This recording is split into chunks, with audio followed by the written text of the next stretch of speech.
रजवाड़ों के शहर में एक प्रसिद्ध बावड़ी थी। 10वीं सदी की ये बावड़ी जितनी प्राचीन थी उतनी ही भव्य और खतरनाक भी थी। पुरातात्विक विभाग के संरक्षण में आने के कारण इसकी देखरेख अच्छे से हो रही थी। इसी वजह से आज भी ये अपने अस्तित्व को बचाए रखने में सफल थी। पर्यटकों के लिए सुबह 10 से शाम 5 बजे तक ये बावड़ी खुली रहती थी। 5 बजे के बाद किसी को भी इसके अंदर रुकने की इजाज़त नहीं थी। यहाँ तक कि वहाँ के कर्मचारियों को भी अंदर जाने की इजाज़त नहीं थी। कारण था उस बावड़ी के भूतिया और खूनी होने की प्रचलित कहानियाँ और कई सारी मान्यताएं। इन्हीं कहानियों और मान्यताओं की वजह से लोगों की उत्सुकता हमेशा ही इस बावड़ी के लिए बरकरार रहती थी। कहते थे कि अगर कोई 5 बजे के बाद रुकता तो अगले दिन तक जिंदा नहीं बचता। कोई नहीं जानता कि आखिर ऐसा रात में क्या होता है कि जो भी रह जाता शाम के बाद वो मर ही जाता। कहते थे कि भूतों और पिशाचों का बसेरा है उस बावड़ी में। दिन में बावड़ी बहुत ही खूबसूरत लेकिन मनहूस सी लगती थी। बहुत साल पहले जब पुरातत्व विभाग के कुछ कर्मचारी इसकी खुदाई करवा रहे थे तब उन्हें बहुत सारे कंकाल मिले थे, जिनका परीक्षण जब किया गया तो पता चला कि मरने वाले सभी पुरुष थे और सभी को गला काट के अधमरा ही दफनाया गया था। जिस दिन खुदाई हुई थी और कंकाल मिले थे उस रात खुदाई करने वाले मजदूर जब रात को गहरी नींद में सो रहा था तब अचानक उसकी आंख खुल गई और वो जैसे वशीभूत सा बावड़ी की तरफ चल पड़ा। बावड़ी पहुंचकर सीढ़ियों से उतरकर वो बावड़ी के अंदर चला गया। सुबह जब बाकी मजदूर और कर्मचारी आए तो उन्होंने उस मजदूर की लाश देखी जो पूरी तरह से छत विछत थी। सभी उस लाश की ऐसी हालत देखकर बहुत डर गए, लेकिन किसी को भी पता नहीं चला कि आखिर वो रात में क्या करने वहाँ आया था और कैसे मर गया। उस दिन के बाद से हर रात कोई ना कोई मजदूर उसी तरह से बावड़ी में मरा हुआ मिलने लगा।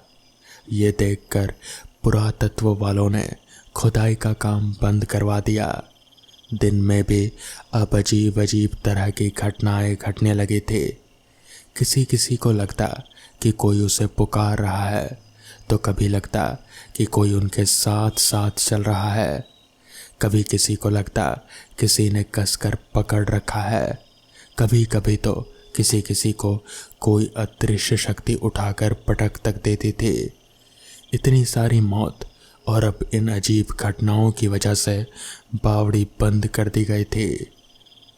20 साल बाद जब इस बावड़ी को वापस खोला गया तो फिर से बावड़ी में चहल पहल हो गई, लेकिन कहानियाँ अभी भी जुड़ी हुई थी बावड़ी से।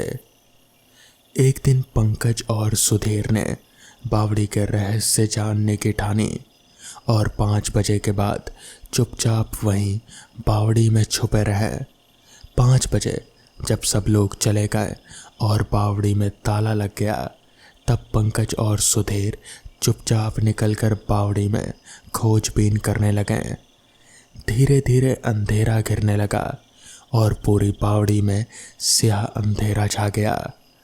पंकज ने फ़ोन की टॉर्च जलाकर साथ लाई मोमबत्ती को जलाकर रोशनी कर दी। रात थोड़ी और गहरा गई थी। पंकज और सुधीर बावड़ी के तीसरे माले से उतरकर नीचे की तरफ बढ़ गए थे। नीचे पहुंचकर वो लोग जब एक कमरे में थे कि अचानक से ही अजीब तरह की डरावनी और भयानक आवाज़ें शुरू हो गईं। हजारों चमगादड़ चारों तरफ उड़ने लगे। हवा तेज़ रफ्तार से चलने लगी। सन्नाटे को चीरती हुई साए साए हवा की आवाज़ें आने लगी। अचानक से एक तेज चीख के साथ ही बहुत सारे लोगों की रोने की आवाज़ें शुरू हो गई। पंकज और सुधीर को डर लगने लगा था।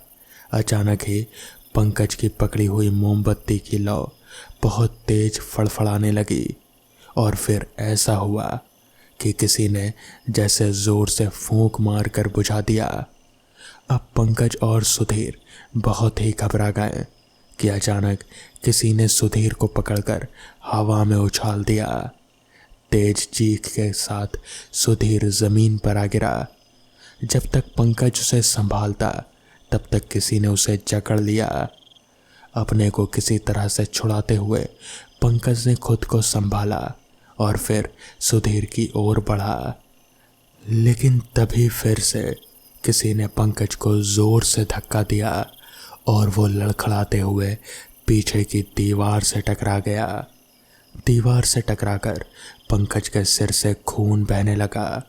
पंकज वहीं दीवार के सहारे ही बैठ गया कि अचानक दीवार से किसी के हाथों ने निकलकर उसे पकड़ लिया। पंकज ने बहुत कोशिश करके खुद को छुड़ाया और अंधेरे में ही सुधीर को ढूंढने की कोशिश करने लगा। इधर सुधीर को होश आ गया और वो भी पंकज को ढूंढने लगा। सुधीर कुछ कदम आगे बढ़ा ही था कि उसके शरीर पर किसी ने खरोच मारी। खरोच ऐसी थी जैसे चाकू से किसी ने चीरा मारा हो। सुधीर दर्द से कराह उठा। तभी हवा के एक झोंके ने उसे अपने आगोश में ले लिया और उड़ाकर सीढ़ियों पर ले गया। पंकज ने जैसे तैसे खुद को खींचकर बावड़ी से बाहर निकलने की कोशिश की और सीढ़ियों तक चला आया। उसने देखा कि सुधीर वहीं खून से सना हुआ पड़ा था। उसने सुधीर को हिलाकर होश में लाने की कोशिश की। सुधीर को जैसे ही होश आया वैसे ही दोनों बावड़ी से बाहर निकलने के लिए गेट की तरफ भागे। अभी थोड़ा सा आगे बढ़े ही थे कि सामने उन्होंने देखा कि कई सारे आदमी खड़े थे। अंधेरे की वजह से चेहरे किसी को दिखाई नहीं दे रहे थे, लेकिन सबके सर नीचे की तरफ झुके हुए थे। वो सब आदमी धीरे धीरे पंकज और सुधीर की ओर बढ़ने लगे। तभी आसमान में एक जोरदार बिजली कड़की और उसकी रोशनी में उन दोनों ने देखा तो उनके होश उड़ गए। वो सभी आदमियों के सिर कटे हुए थे और उनसे खून बह रहा था। उन सब के चेहरे सड़े गले चुके थे और उनमें कीड़े पड़े हुए थे। इतनी भयावह शक्लें देखकर पंकज और सुधीर पसीना पसीना हो गए। दोनों वापस मुड़कर नीचे की ओर भागने लगे। आखिरी सीढ़ी पर पहुंचकर दोनों ने पलट कर देखा तो वहां कोई नहीं था। उन दोनों को समझ में नहीं आया कि अभी तो इतने सारे आदमी थे, अब सब अचानक कहाँ गायब हो गए। दोनों किसी कमरे में छुपने की कोशिश करने लगे। अचानक कमरे में वही सारे आदमी आ खड़े हुए। पंकज और सुधीर की ओर बढ़ते हुए वो सब जोर जोर से रोने लगे। उन दोनों ने पंकज और सुधीर को पकड़ लिया और हवा में उछाल दिया। अपने बड़े बड़े नाखूनों से उन दोनों के शरीर को चीर फाड़ करने लगे। उनका रोना अब अट्ठास में बदलने लगा था और एकदम से वो सब आदमी गायब हो गए। कमरे में सिर्फ पंकज और सुधीर अकेले खड़े थे और उनका शरीर जगह जगह से कटा हुआ था। अचानक कमरे में फिर से सैकड़ों चमगादड़ चिल्लाते हुए आ गए और उन दोनों पर झपट पड़े। जब तक चमगादड़ उन दोनों पर से हटे तब तक पंकज और सुधीर बुरी तरह से घायल हो चुके थे। दोनों की आंखों से खून बहने लगा था और उनको कुछ भी नहीं दिख रहा था। टटोलते टटोलते पंकज और सुधीर बाहर का रास्ता खोजने लगे। पंकज ने जब दीवार पर हाथ रखा तो उसके हाथों को किसी ने पकड़ लिया और दीवार के अंदर खींच लिया। सुधीर को किसी ने पकड़कर छत की तरफ खींचा। अगली सुबह जब बावड़ी के कर्मचारी बावड़ी का दरवाज़ा खोलकर अंदर आए तो जो देखा वो देखकर वो दंग रह गए। सुधीर की सिरकटी लाश सीढ़ियों पर पड़ी देखी और अंदर के कमरे में पंकज की लाश जिसका सिर दीवार के अंदर घुसा हुआ था। तो दोस्तों, ये थी आज की पहली कहानी। तो चलिए बढ़ते हैं आज की दूसरी कहानी की ओर। आज से करीब 10 साल पहले मैं अपने मामा के यहाँ जैसलमेर गया था। वहाँ जाकर पता चला कि यहाँ तो 2 साल से अकाल पड़ा है और पानी लेने के लिए 5 किलोमीटर दूर जाना पड़ता है। मामा मामी से मिलने के बाद मेरे मामा का लड़का और मैं पानी लेने के लिए चल पड़े। रास्ते में पैदल चलते हुए थक गए थे और एक जगह पर बैठ गए। तब उसने एक किस्सा सुनाया। पिछले साल पानी की वजह से एक औरत का बच्चा रो रहा था और वो काफ़ी बीमार था, इसलिए वो पानी मांगने हमारे गांव में आई, लेकिन उसको किसी ने पानी नहीं दिया। जब वो वापस लौट रहे थे तो रास्ते में उसको ठाकुर के घर पर पानी दिखाई दिया। तो उसने बिना किसी से पूछे, बिना कुछ सोचे समझे पानी पीने की कोशिश की। जब उसको ठाकुर ने देखा तो वो गुस्से से आग बबूला हो गया और पता नहीं क्यों कुदाली लेकर उस औरत की तरफ दौड़ा। उस औरत ने भागने की कोशिश की, लेकिन वो ठेस लगकर गिर गई। ठाकुर ने बिना आव दाव देखे कुदाली से उस औरत की बेरहमी से हत्या कर दी। इस घटना के एक आध दिन बाद उस बच्चे की भी बिना पानी के मौत हो गई। कुछ दिनों बाद खबर आई कि उसी कुदाली से ठाकुर को भी किसी ने मार दिया और धीरे धीरे उसके पूरे परिवार को किसी अनजानी ताकत ने मौत के घाट उतार दिया। ये किस्सा सुनने के बाद हम दोनों पानी लेकर वापस गांव की तरफ लौटने लगे। हल्का हल्का अंधेरा हो चुका था। अचानक हमारे सामने एक बच्चा आया और पानी मांगने लगा, लेकिन इतनी दूर से पानी लाने की वजह से हमने उसे मना कर दिया। घर पहुंचकर मैंने खाना खाया और फिर वहीं पेड़ के नीचे चारपाई पर सो गया। अचानक रात को वो ही बच्चा मेरे सामने आया और पानी मांगने लगा। पहले तो मैंने ध्यान नहीं दिया और गुस्से से उससे कहा, चल भाग यहाँ से। और मेरे सामने फिर अचानक ही वो औरत दिखाई दी। अचानक मैं उठ गया और देखा वहाँ कोई नहीं था। मैंने सोचा कि शायद कोई सपना होगा। फिर रात को 2 बजे के आसपास मैं हल्का होने के लिए खुले मैदान की तरफ गया और मुझे एक आवाज़ सुनाई दी, पानी। मैंने सोचा कि शायद मामी की आवाज़ होगी। फिर मैं वापस चारपाई की ओर लौटा ही था कि तभी अचानक से वही आवाज़ सुनाई दी। अब मैं गुस्से से आग बबूला हो गया और बोला, कौन है? सामने आओ, अभी देता हूँ पानी। इतना कहते ही मेरे पीछे मुझे किसी के होने का एहसास हुआ।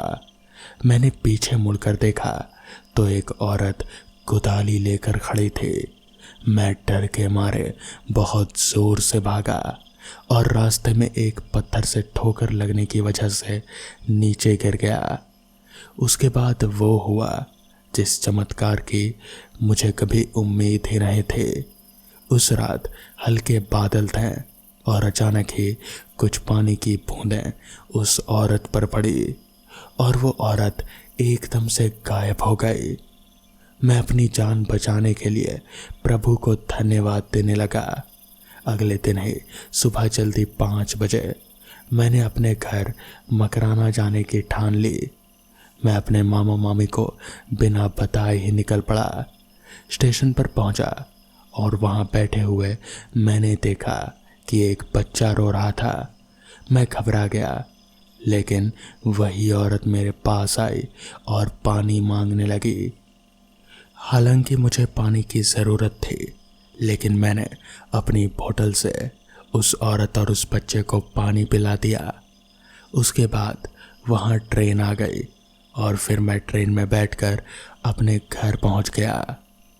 उसके बाद से मैं हमेशा अपने पास पानी रख कर ही सोता हूँ। तो दोस्तों, ये थी आज की दूसरी कहानी। तो चलिए बढ़ते हैं आज की आखिरी कहानी की ओर। सन्नाटे को चीरती हुई ट्रेन पर ही चली जा रहे थे, मगर थोड़ी दूरी पर बने स्टेशन और हाट के बीच ट्रेन की रफ्तार में बाधा आ रहे थे। ट्रेन की छुक छुक की आवाज़ और इससे बजने वाली सीटी लगातार घर जल्दी पहुंचने की उम्मीद जगाए हुए थे। आज भी इन पैसेंजर ट्रेनों का भगवान ही मालिक है।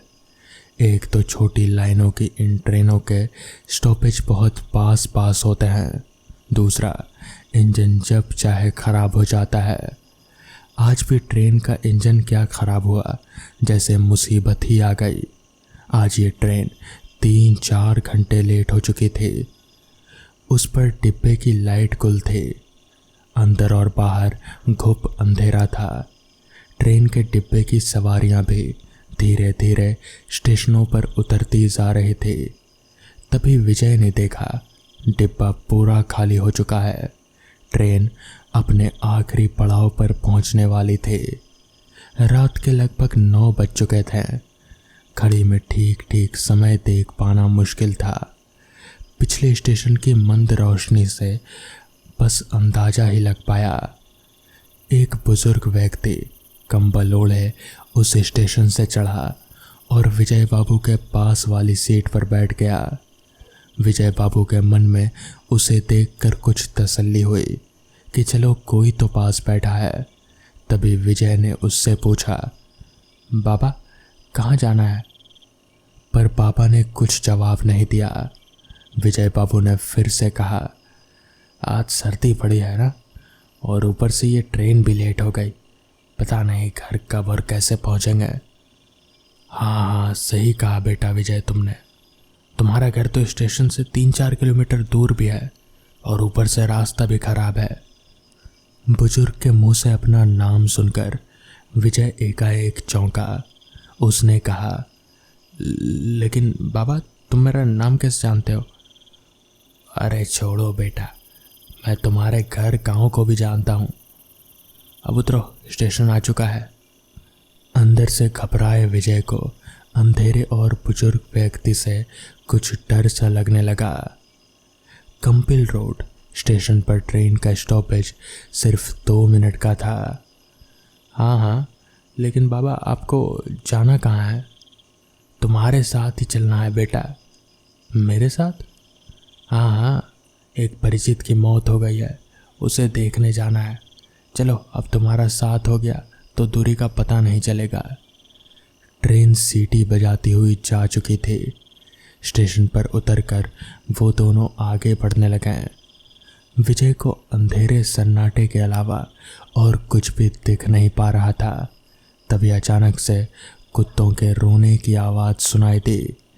जैसे ही वो बुजुर्ग और विजय कुत्तों के नज़दीक पहुँचे, कुत्ते डरकर भौंकते हुए दूर भाग गए। विजय कुछ समझ नहीं सका।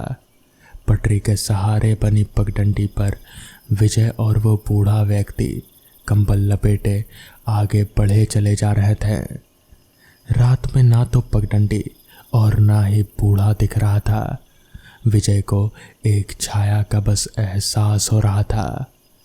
बस इतना सुकून मन में था कि एक से भले 2 है। उससे बात करते विजय बढ़ता चला जा रहा था। तभी अचानक एक झाड़ से बिल्ली के रोने की आवाज़ आई।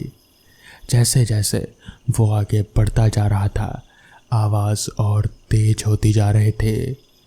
उसका मन बहुत घबराया। वो सोचने लगा कि आज तो अच्छा फंसा अंधेरे में। पता नहीं कैसे कैसे अपशगुन हो रहे हैं। उसे घर की दूरी अब बहुत ज़्यादा महसूस हो रहे थे। तभी अचानक से उसे कुछ दूर रोशनी दिखाई दी। उसके मन को कुछ तसल्ली मिली।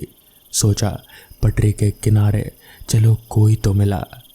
रोशनी और थोड़ी भीड़ के साथ कुछ दूरी सुकून से कटेगी। वो तेजी से कदम आगे बढ़ता जा रहा था, पर वो बूढ़ा वो बहुत ही फुर्ती में दिख रहा था। इतना तेज तो नौजवान भी नहीं चलते हैं। तभी वो बोला, बाबा वो आगे कुछ रोशनी आपको भी दिख रही है क्या? हाँ हाँ बेटा, जल्दी आगे बढ़ो, मेरी मंजिल नज़दीक आ गई है। वो बूढ़े के पीछे से तेजी से आगे बढ़ने लगा। जैसे जैसे वो रोशनी करीब आई, उसने देखा 10-12 लोग किसी आदमी को उल्टी चारपाई पर लिए जा रहे हैं। उसको देखकर बड़ा आश्चर्य हुआ। ऐसा उसने पहले कभी नहीं देखा था। लोग तो अक्सर सीधी चारपाई पर लेटते हैं, पर अरे अरे बाबा, ये देखो, ये लोग उल्टी चारपाई लिए जा रहे हैं। बुजुर्ग तेज कदमों से आगे बढ़ता रहा और बढ़कर उस भीड़ को चीरते हुए उस आदमी को कंधा देने लगा। अरे बाबा, ये क्या, आप तो इस आदमी को कंधा देने लग गए। खैर, मुझे रास्ता दो, मुझे आगे भी जाना है, रास्ता दो। शब्द सुनते ही सभी लोगों ने पीछे मुड़कर देखा। हल्की रोशनी में विजय की नज़र जब उनके चेहरों पर पड़ी तो उसके पसीने छूट गए। विजय के पैर वहीं रुक गए। उसका हाल ऐसा हो गया कि काटो तो खून नहीं। वो सोचने लगा, आज वो किस मुसीबत में फंस गया। जिस बात से वो डर रहा था उसी से उसका सामना हो गया। इतने सारे भूत उसने अपनी ज़िंदगी में पहली बार देखे थे। इस अंधेरी रात में वो जाए तो जाए कहाँ? इनसे बचकर भागना भी मुश्किल है। उसको चक्कर आने लगे। तभी वो बूढ़ा ठहाका मारकर हंसने लगा। उन भूतों ने उसको पकड़ लिया। उस भूतों ने सभी भूतों से कहा, लो मैं इसे ले आया, अब उड़ाओ दावत। दावत, इसका मतलब विजय समझ चुका था कि आज उसकी मौत निश्चित है। उसने चारों ओर देखा। पास ही वो शमशान था जहां अक्सर लोगों को दफनाया जाता था। डर की वजह से उसका दिमाग और हाथ पैर काम नहीं कर रहे थे। भूतों ने उसको पकड़कर ऊपर उछाला तो वो उस चारपाई पर जाकर गिरा। डर के मारे उसे मुंह से राम शब्द निकला और वो चारपाई पर से गिरा। वो लेटा भूत उठकर खड़ा हुआ और बोला, अच्छा हुआ तू आ गया, वरना आज मुझे मरना पड़ता। अब हम सब तुझे खाएंगे। इतना कहते ही उस प्रेत ने उसका गला दबाया। विजय ने खुद को बचाने के लिए अपने हाथ से उसके हाथों को दूर करने की कोशिश की, मगर सारे प्रयास बेकार हुए जा रहे थे। प्रेत की अपार ताकत के आगे इंसानी ताकत नाकाफी साबित हो रहे थे। तभी उसे ईश्वर का ध्यान आया। उसने अपने गले में पड़े हनुमान जी के लॉकेट को पकड़कर हनुमान जी का स्मरण सच्चे मन से किया। ये क्या, हनुमान जी का सच्चे मन से स्मरण करते ही प्रेत की पकड़ कुछ ढीली होने लगी। विजय के मन में जीवन की कुछ जब आस उठी, उसने लॉकेट को कसकर पकड़ लिया और हनुमान चालीसा का जप करना शुरू कर दिया। डर के मारे हनुमान चालीसा भी साफ साफ पढ़ ही नहीं जा रहे थे, लेकिन फिर भी हनुमान जी का नाम करते ही मानो चमत्कार हो गया। मौत के मुंह में समाया विजय मौत को दूर भागता दिख रहा था। प्रेतों ने अचानक से वो चारपाई छोड़ दी और दूर भागने लगे। विजय के शरीर में मानो एक अजीब सी जान आ गई। वो लॉकेट पकड़े राम नाम लेते हुए दौड़ने लगा। इतना तेज शायद वो कभी नहीं दौड़ा था। पटरी की पगडंडी उसे किसी हाईवे से कम नहीं लग रहे थे। भागते भागते वो जैसे तैसे अपने घर पहुंच गया, मगर वो सारे भूतों से उस रात वो कैसे बचा वो बस विजय ही जानता है।